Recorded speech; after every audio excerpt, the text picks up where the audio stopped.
नमस्कार, मैं भीमसेन तिवारी आपकी आवाज़ से। आज रायगढ़ मुख्यालय से करीब 5 किलोमीटर दूर महापल्ली के गांव में आए हैं। यहाँ बताया जाता है कि एक माता भद्रकाली का दरबार है और यहाँ पे जो भी लोग आते हैं उनकी मुरादें पूरी होती हैं। और एक चीज़ सबसे बड़ी बात ये बता दो कि उस भद्रकाली उस माता का मंदिर में मैं भी हर मंगलवार को यहाँ आता हूँ।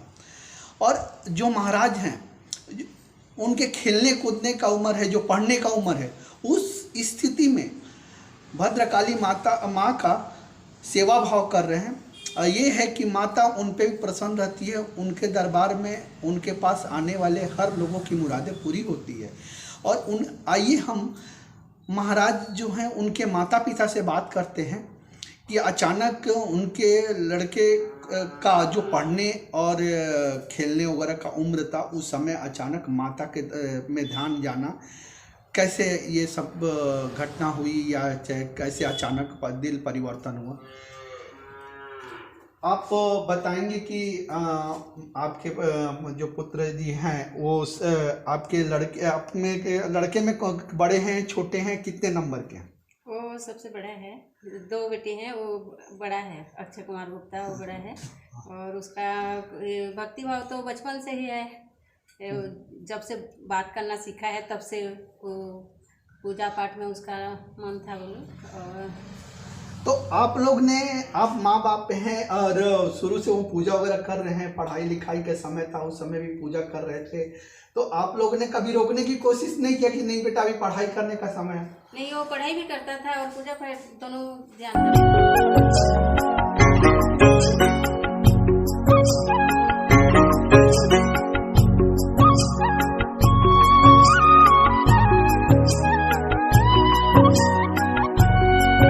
भद्रकाली माता के दरबार में जो सबसे ज़्यादा और अध्यक्ष हैं राजेश कुमार यादव जी, वो माता के प्रति उनकी क्यों असीम कृपा रही। और आपको एक चीज़ और बता दें कि वो माता भद्रकाली माँ दरबार समिति के अध्यक्ष भी हैं।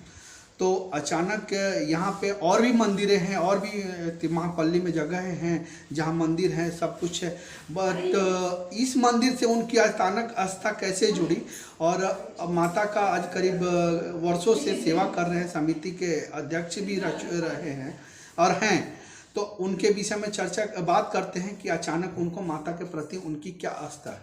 सर, आप बताएंगे कि आप भद्रकाली माता मंदिर दरबार के अध्यक्ष भी हैं, तो अचानक आपकी आस्था कैसे जगी? जी, मैं जो है करीब यहाँ माँ भद्रकाली दरबार से करीब 10 साल से यहाँ जुड़ा हुआ हूँ और माता जी का अपने से जो हो पा रहा है सेवा कर रहे हैं। और हम लोगों का ये है कि माता जी के दरबार में जो भी भक्त आए हैं शुरू में, और अपना अपना जो है समस्या लेकर के, अपने दुखों को लेकर के, अपने कष्टों को लेकर के, तो माता जो है उनकी हर दुख को, हर कष्ट को हमेशा निवारण करती आई हैं। और इसी से जो है हम लोगों का भी बहुत सारी ऐसी कुछ समस्याएं थी जो माता जी तुरंत उनको जो है दूर करके हम लोगों को, हमारे सपरिवार को अपने सानिध्य में रखा। ठीक है, नमस्कार। ये थे भद्रकाली माता समिति मंदिर के अध्यक्ष। तो आइए अब हम आपसे महाराज से भी बात करवाते हैं।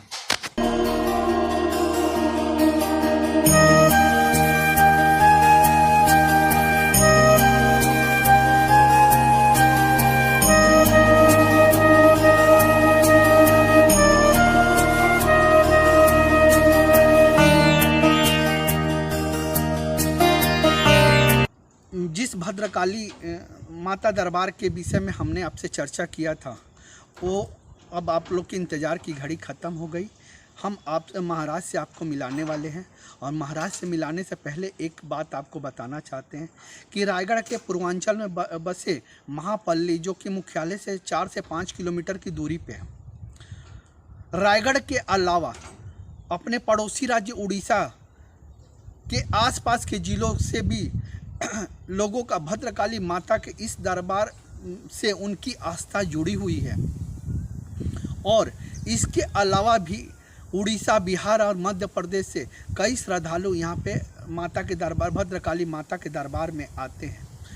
आइए हम महाराज से बात करते हैं कि अचानक उनका जब खेलने कूदने का, एक बार फिर से बता रहा हूँ कि खेलने वगैरह का उम्र है, पढ़ने का उम्र है, उस समय अचानक माता का पर असीम उनकी कृपा कैसे बनी, और आगे जो भी जानकारी है आइए महाराज से ही बात करते हैं।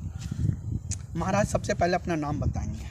जी, मेरा नाम अक्षय गुप्ता है और मैं यहाँ पे ये लगभग मेरा जो है, जब मैं बचपन से ही मैं माता के प्रति मेरी विशेष रुचि थी और तब से मैं उनकी भक्ति करते आ रहा हूँ। जब मैं पहली दूसरी कक्षा में था तभी से ही मैंने माता की नवरात्रि के व्रत करना चालू करा था और धीरे धीरे ये मेरे उनके प्रति जो है लगाव बढ़ते गया। और जब माता की तरफ से ही एक आदेश आया कि मेरे द्वारा ये सारे धर्म कार्य होने हैं, लोगों का कल्याण करना है करके, तो माता के ही बताए निर्देश के आधार पर मैं चलते आया हूँ और आज उन्हीं की कृपा से ही यहाँ पे माता का दरबार स्थापित है और जो भी यहाँ भक्तगण आते हैं सबकी मनोकामनाएं पूर्ण करती है माता।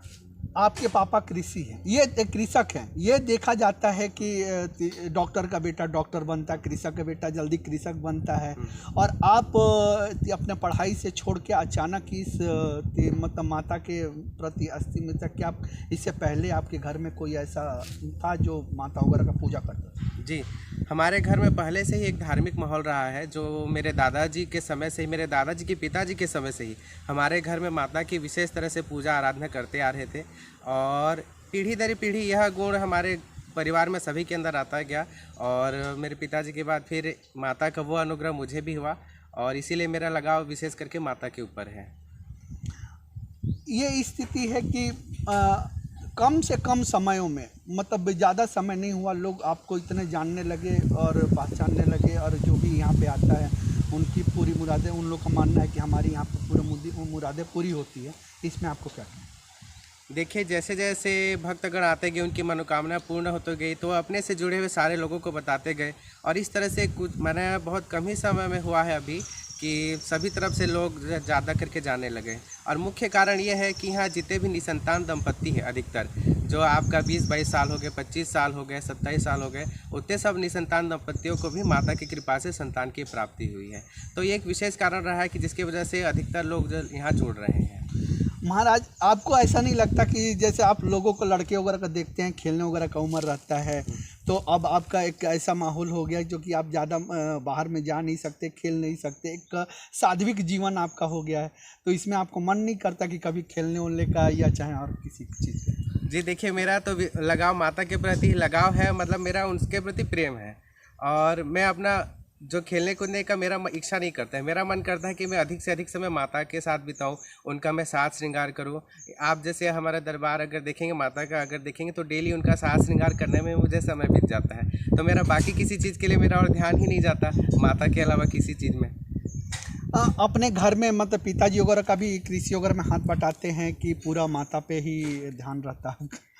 मेरा तो शुरू से ही माता के प्रति ही रुचि था, तो मैं जब मैं बचपन में पहले पापा के हर चीज़ में हेल्प करता था, लेकिन अब समय के साथ क्या यहाँ जब से भक्तों की भीड़ बढ़ते जा रही है तो मेरा अब मेरे पिताजी की और मैं अभी कृषि क्षेत्र में उतना उनका सहयोग नहीं बता पा रहा, जिसकी वजह से अब आपकी स्थिति ये हुई, कितना आपका प्रचलित दरबार प्रचलित होने लगा माता का कि रायगढ़ का छोड़िए, अब उड़ीसा, यूपी, बिहार और एमपी से भी लोग आ रहे हैं, उसके विषय में आपको क्या? ये तो माता की कृपा है, वो अपने भक्तों को कहाँ कहाँ से बुला रही है। बाकी जिस तरह से दिन ब दिन बढ़ते जा रहा है तो अब उस हिसाब से हमारा जो दरबार है वो यहाँ का स्थान अब छोटा होते जा रहा है, देखा जाए तो। तब आगे की प्लानिंग आपकी क्या है? क्या इस मंदिर को और भव्य बनाना है कि यहीं पे रखना है या और कहीं इधर उधर ट्रांसफ़र करना है, जैसे कैसे क्या है? जी, मेरा जो उद्देश्य है और मेरे जिस उद्देश्य के लिए माता यहाँ आई है वो मेन उद्देश्य है कि माता के बड़े शक्तिपीठ का निर्माण करना। तो इस गांव को एक तीर्थ के रूप में मुझे स्थापित करना है। माता को एक बहुत बड़े एक उनका माने मंदिर परिसर रहे, बड़ा सा आश्रम बने माता का, जहाँ पे हज़ारों लाखों लोग उनका दर्शन कर सकें, सबके आने रुकने की व्यवस्था हो। तो आगे चल के हमारा यही मेरा उद्देश्य है कि माता के बड़े शक्तिपीठ का निर्माण करना। ये एक बहुत बड़ा आपके लिए, या खैर माता आपके साथ हैं तो कोई दिक्कत ही नहीं है, लेकिन एक चैलेंजिंग टाइप का नहीं हो जाएगा कि पास में बनोरा आश्रम है, मन कामेश्वरी मंदिर और ये माता का भद्रकाली का एक बहुत बड़ा दरबार बनाना? देखिए, चैलेंजिंग वाली तो बात नहीं, क्योंकि सब तो माता ही है, क्योंकि माता की इच्छा से ही आज देखिए यहाँ आसपास में उतने मंदिर हैं फिर भी कहीं उतने जितना यहाँ की प्रसिद्धि है वहाँ आसपास के किसी मंदिर की उतनी प्रसिद्धि नहीं। क्यों? क्योंकि यहाँ पे आप गरीब छोटे से छोटे जो है किसी भी जाति का हो, किसी भी धर्म का हो, या फिर वो कोई भी दुखी हो, अमीर हो, गरीब हो, सभी के लिए यहाँ समान रूप से सभी के साथ माना व्यवहार किया जाता है, किसी के साथ भी भेदभाव नहीं किया जाता। तो यही कारण है कि यहाँ आप देखेंगे कि हमारे जितने पूर्वांचल क्षेत्र के जितने भी व्यक्ति हैं या जितने भी श्रद्धालु हैं वे अधिक से अधिक यहीं आते हैं। कोई ऐसा माता के विषय में बताना चाहेंगे जो आपके मन में हो या मीडिया से बताना चाहते हैं उस चीज़ को? देखिए, मैं माता ने तो बहुत सारे चमत्कार दिखाए हैं, लेकिन जो माँ भद्रकाली का एक और नाम है वो है जीवनदायिनी। क्योंकि यहाँ कई बार ऐसे केसेस आ चुके हैं जहाँ पे डॉक्टरों ने भी पेशेंट को मैंने लास्ट स्टेज में मैंने सुना दिया था कि हमसे अब नहीं हो पाएगा करके, तो वैसे लोगों को भी माता ने जीवन दान दिया है और वे आज अच्छे से अपना जीवन यापन कर रहे हैं। और आगे चल के जो हमारा शक्तिपीठ का निर्माण करना है, तो उसमें हमें जितने भी हमारे भारत की जनता है, जितने भी लोग हमें देख रहे हैं, मैं उनसे विनम्र निवेदन करना चाहूँगा कि शीघ्र हमारे माता का शक्तिपीठ का निर्माण करना है, तो उसमें आप सभी अपनी सहभागिता दें। और अपने भक्तों के जो आपके साथ जो भक्त जुड़े हैं और उनकी असीम कृपा हमेशा आपके पास आते हैं, आपको देखते हैं, मिलते हैं, उनके लिए आप एक छोटा सा संदेश देना चाहेंगे तो क्या देंगे?